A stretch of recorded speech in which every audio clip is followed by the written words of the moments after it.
What's going on, guys? Welcome to Everything Always. My name's Michael Roman. Now, in a video we posted just days ago with the future of Marvel Studios attached to the end of the title, we offered some small discourse on what we thought would happen, in our opinion, if Marvel Studios in fact can't release Black Widow safely in theaters by the end of the year. Now, incidentally enough, synchronicity would have it, The Hollywood Reporter running a story today much in the same light, but coming from one of their analysts in the industry saying that he doesn't see theaters coming back to the middle of 2021. We're going to break down exactly what he said in the interview, someone who's definitely qualified to make that call, what he sees it meaning for the future of the MCU, and more specifically, what it means for the future of the Black Widow film, whether we'd actually get it directly on Disney+, the huge problem with that, or if we're going to have to wait till summer of 2021. Like I said, we're going to break it all down, but first, if you could grab the subscribe button, we're giving away 2 PlayStation 4 Pros, as well as a whole slew of other Marvel-related stuff, including this insane 1/4 scale XM Studios Beta Ray bill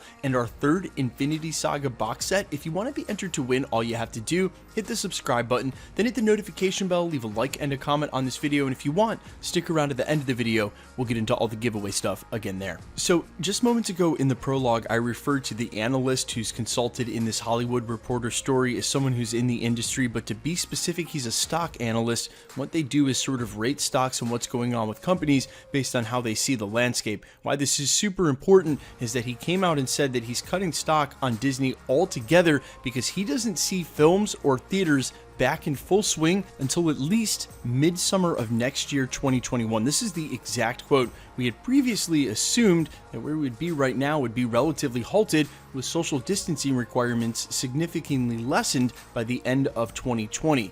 Instead, what we have now is an extended timeline till at least mid-2021. The situation remains very fluid, and we do not rule out the possibility that the impact could last even longer. Now, while the rest of the article also focuses on Disney's theme parks being closed, how that affects their fiscal year 2020, which actually ends in the end of September. It's weird sometimes how companies do this. The fiscal year is not the same as the calendar year. Either way, this guy is reporting on the future of the company and being realistic from a financial aspect, saying, hey, look, theaters back in the end of this year just doesn't seem likely, especially how things have been going in the United States real recently.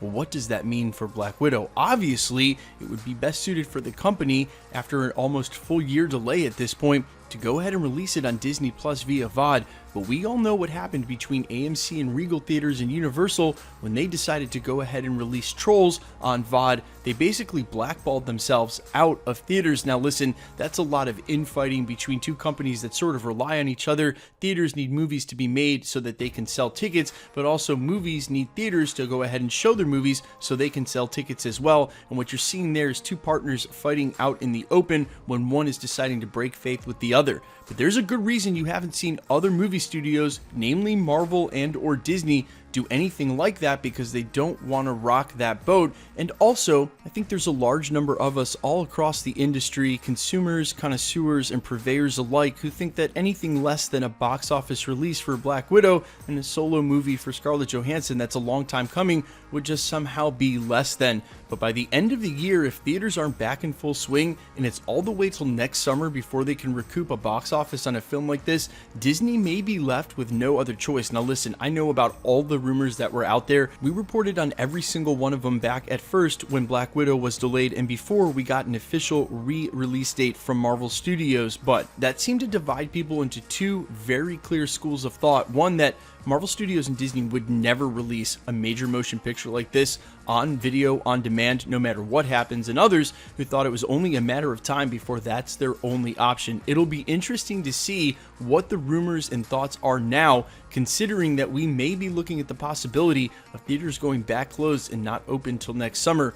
Will Marvel Studios and Disney really choose to side with movie theaters and on the side of the box office and wait it out? What you can be assured of, if they chose to do that, is that when we finally were able to go back to movie theaters, if Black Widow was to lead it all off, I think then you could possibly hope to recoup the same amount of box office as long as people feel safe going to theaters that they would have in the first place. But here's the actual reality of it, and like I said in the prologue, we did a video on this just 2 videos ago.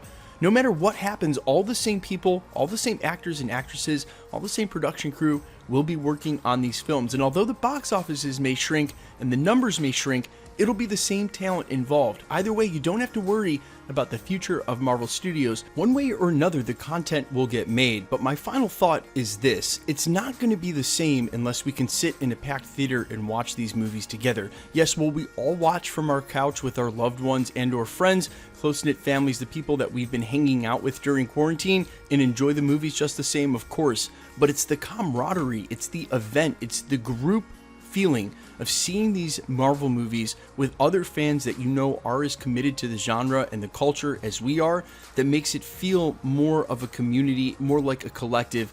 And that's the thing that I'm worried about most for the future of Marvel Studios. Will it come back someday? Absolutely. In the meantime, I think a lot of us are going to miss that, and we can only hope for the best, but in light of a lot of other things that are going on, of course, this is extremely secondary. And on that note, I hope all of you are still finding a way to live a fulfilled and happy life and remaining safe. Guys, let me know all your thoughts down below. What do you think about this? Could you see theaters being open by the end of the year?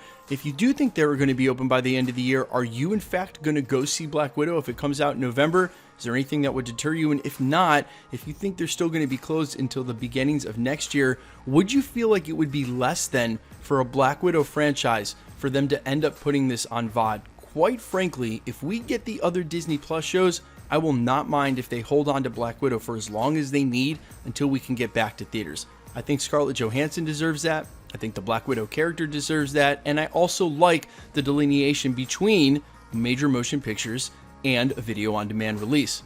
However, they don't finish those Disney Plus shows, we don't get any Marvel content till 2021. Man, Disney, you better drop that Black Widow. That's all I'm trying to say. Guys, let me know all your thoughts down below in the comments, and quickly, let's get into the giveaway stuff before I let you go. We're still giving away 2 PlayStation 4 Pros, the next of which is at the 700,000 subscriber mark. Of course, we'll switch over to the PlayStation 5, but we're a long way off that. So for now, PlayStation 4 Pro it is, the next of which 700,000 subscribers. If you want to be entered to win, all you have to do, hit the subscribe button, then hit the notification bell, leave a like and a comment on this video, and that'll automatically enter you to win all the rest of the prizes at the channel. The first of which is this insane 1/4 scale XM Studios Beta Ray Bill. These are limited in edition, and on top of that, they are no way an action figure. Standing almost a full 3 feet tall, 30 inches, these are immaculately sculpted, museum quality products. This one's from XM Studios, which ships internationally. We have our hands on one here we're giving away at the channel, as well as our third Infinity Saga box set. Now, if you guys know anything about these sold out in pre-order all the way back in last year, and since then on the secondary market they have shot up in value. This is going to be the third and final one we give away here at the channel. If you want to be entered to win